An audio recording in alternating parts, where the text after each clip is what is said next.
Hello good afternoon everyone. आज का हमारा टॉपिक है रेजिस्टेंस, अर्थात हिंदी में बोलते हैं इसको प्रतिरोध।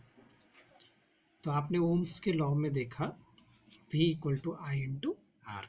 इसका मतलब आई और आर का जो मल्टीपल होता है वो एक कांस्टेंट के इक्वल होता है।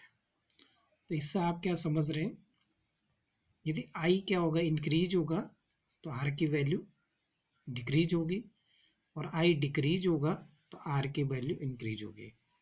इसका मतलब आई की वैल्यू यदि कम हो रही किसी कंडक्टर में तो इसका मतलब उसका रेजिस्टेंस इंक्रीज हो रहा है। तो इसी चीज़ को हम थोड़ा आगे देखेंगे। तो करंट की वैल्यू को डिक्रीज करने के लिए जो कंडक्टर की एक प्रॉपर्टी होती है, जो मतलब उसको अपोज कर रहा है, उसी को हम क्या बोलते हैं, रेजिस्टेंस बोलते हैं। That is, resistance is the property of material by virtue which it opposes the flow of electric current through it. तो रेजिस्टेंस क्या है, किसी मटेरियल की वो गुण है जिसके कारण वो किसी जो क्या है कि वो करंट का फ्लो करने में क्या करता है, अपोज करता है, अर्थात विरोध करता है। Since current is the flow of electrons, current क्या होता है, फ्लो ऑफ इलेक्ट्रॉन होता है। Hence the resistance is an opposition to the flow of electron. दोनों में आप देख रहे हैं करंट क्या है, फ्लो ऑफ इलेक्ट्रॉन है, और रेजिस्टेंस क्या है, opposition of to flow of electron, अर्थात ये उसके मार्ग में क्या करता है, बाधा करता है। This opposition occurs because of the presence of a large number of atoms and molecules in the substance through which current flows।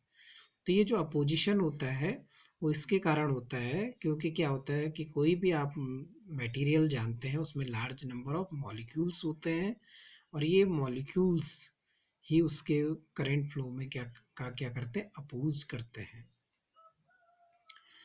अब इसको हम थोड़ा सा और देखते हैं। Resistance is a property to resist current. क्या पता चला हमें कि जो रेजिस्टेंस है ये किसकी प्रॉपर्टी है, उस कंडक्टर की जो प्रॉपर्टी है वो क्या करती है, वो प्रॉपर्टी टू रेजिस्ट करंट, अर्थात करंट को फ्लो होने से क्या करती है, रोकती है।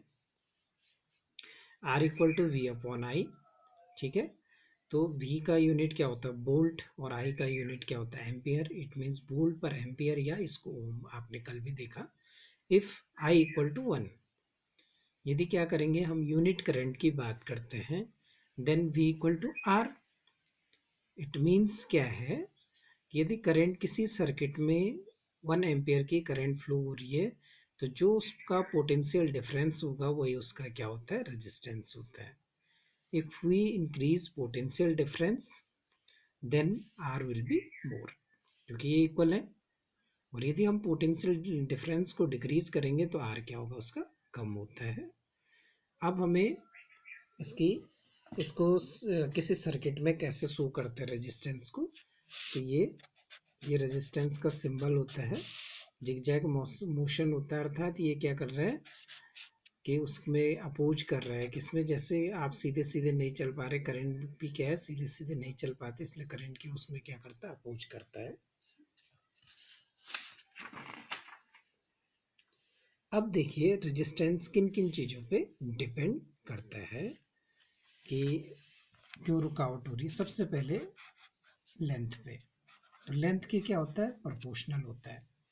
इसका मतलब ये जितना लंबा वायर होगा, लॉन्ग वायर जितना ज़्यादा होगा उतना उसका रेजिस्टेंस ज़्यादा होगा। दूसरा क्या है, एरिया के इन्वर्सली प्रोपोर्शनल होता है, ठीक है। एरिया जितना ज़्यादा उतना रेजिस्टेंस उतना कम, एरिया जितना कम रेजिस्टेंस उतना ज़्यादा होता है। तीसरा क्या होता है, नेचर ऑफ मटेरियल, अर्थात जो मटेरियल का नेचर है उस पर क्या करता है, ये डिपेंड करता है। चौथा क्या है, टेम्परेचर। अब जो टेम्परेचर होता है, टेम्परेचर में क्या होता है, जितना हम किसी चीज़ का टेम्परेचर इंक्रीज करते हैं उसका रेजिस्टेंस उतना ही क्या हो जाता है, इंक्रीज हो जाता है। उसका एक रीज़न है, यहाँ पे देखिए कल आपने नोटिस किया था, आर इक्वल टू ओम्स के लॉ में M L upon N E square A tau.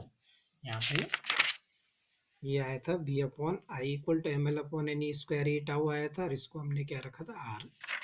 यहाँ से देखिए ये टाउ, टाउ क्या था, रिलैक्सेशन टाइम था। रिलैक्सेशन टाइम जितना कम उतना रेजिस्टेंस ज़्यादा। रिलैक्सेशन टाइम कम का मतलब क्या है, जितनी जल्दी जल्दी वो कोलाइड करेंगे उतना उसका रेजिस्टेंस इंक्रीज होगा।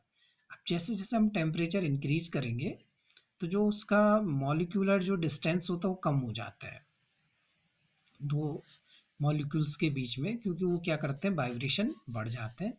जब वाइब्रेशन बढ़ जाता है तो टक्कर में और कम टाइम लगता है, और जैसे ही टक्कर में कम टाइम, इसका मतलब बहुत कम टाइम होगा, तो ये रेजिस्टेंस क्या हो जाता है, इंक्रीज हो जाता है। तो ये किस पे डिपेंड करता है, टेम्परेचर पे भी डिपेंड करता है, और टेम्परेचर के क्या होता है, प्रोपोर्शनल होता है। इसका मतलब जितना ज़्यादा टेम्परेचर इंक्रीज किया जाता है उतना क्या है, रेजिस्टेंस भी इंक्रीज होता है। अब जरा इसको हम इस तरह लिख सकते हैं, यह R equal to, R is directly proportional to L upon A हो गया।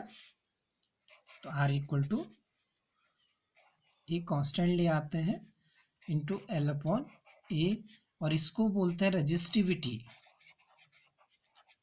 क्या बोलते हैं, रेजिस्टिविटी बोलते हैं, या इसको हम क्या कहते हैं, स्पेसिफिक रेजिस्टेंस। स्पेसिफिक रेजिस्टेंस अर्थात या तो विशिष्ट प्रतिरोध कहते हैं, और या हम उसको क्या बोलते हैं, रेजिस्टिविटी। अब देखिए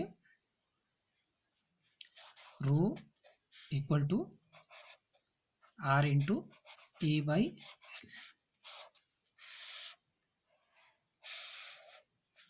ठीक है।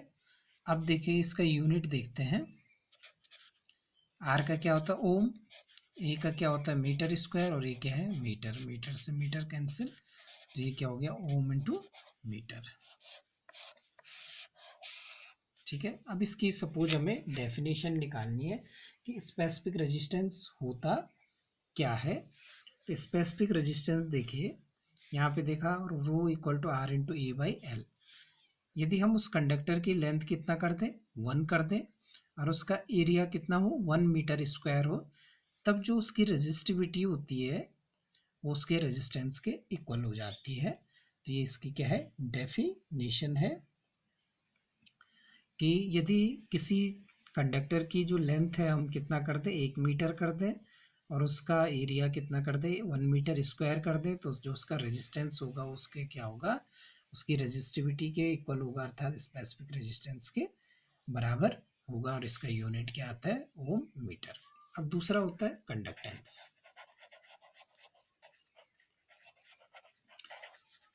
जिस प्रकार आपने देखा कि रेजिस्टेंस की प्रॉपर्टी होती है कि वो करंट को फ्लो करने में अपोज करता है, ठीक। जो कंडक्टेंस होता है वो क्या करता है, करंट को फ्लो करने में हेल्प करता है। तो it means conductance is the property of a material to permit electric current to flow through it, अर्थात उसको जाने देता है। अब देखिए जो रजिस्ट जो कंडक्टेंस होता है इसको जी से डिनोट करते हैं, जी इक्वल टू क्या होता है 1 upon R. G equal to क्या होता है 1 अपॉन आर। तो इसका मतलब क्या है, the reciprocal of resistance is called conductance, अर्थात क्या है, प्रतिरोध के व्युत्क्रम को हम क्या कहते हैं, चालकता कहते हैं, और इसको जी से डिनोट करते हैं। अब देखो रेजिस्टेंस जितना ज़्यादा उसका कंडक्टेंस उतना कम, रेजिस्टेंस जितना कम उतना क्या है, उसका कंडक्टेंस ज़्यादा होगा। अब इसका ज़रा यूनिट देखते हैं, ये 1 अपॉन ओम हो जाएगा, और इसको क्या बोलते हैं मोल, या इसको ओम इनवर्स भी बोलते हैं, ठीक है। तो इसका यूनिट क्या होता है, ओम इनवर्स होता है। इसको जरा हम और सिंप्लीफाई करके जरा देखें तो G equal to 1 upon V upon I लिख सकता हूँ मैं इसको, आर को, इसलिए I upon V. It means G equal to हो गया आई अपॉन वी। थोड़ा सा इसको और देखें, आर इक्वल टू क्या था, वी अपॉन आई। इसका मतलब यूनिट करंट में जितना जो पोटेंशियल डिफरेंस होता है वो उसके क्या होता है, रेजिस्टेंस के इक्वल होता है। ठीक यहाँ क्या है, यूनिट वोल्टेज में जब हम वोल्टेज मतलब पोटेंशियल डिफरेंस को कितना कर देते हैं, 1 वोल्ट कर देते हैं, तब जो करंट फ्लो होगा वही उसका क्या होगा, कंडक्टेंस होगा। अब है स्पेसिफिक कंडक्टिविटी।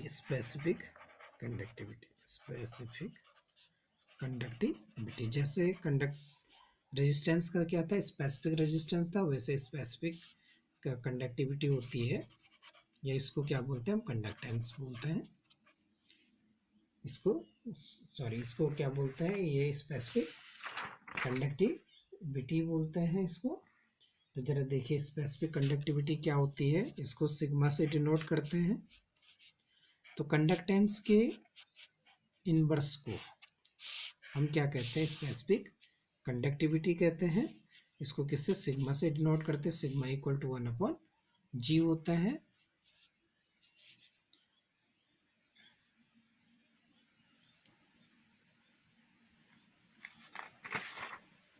तो ये था आपका आज का टॉपिक था कि what is resistance, what is resistivity, what is conductance and what is specific conductance. तो ये 4 टॉपिक थे। Thank you.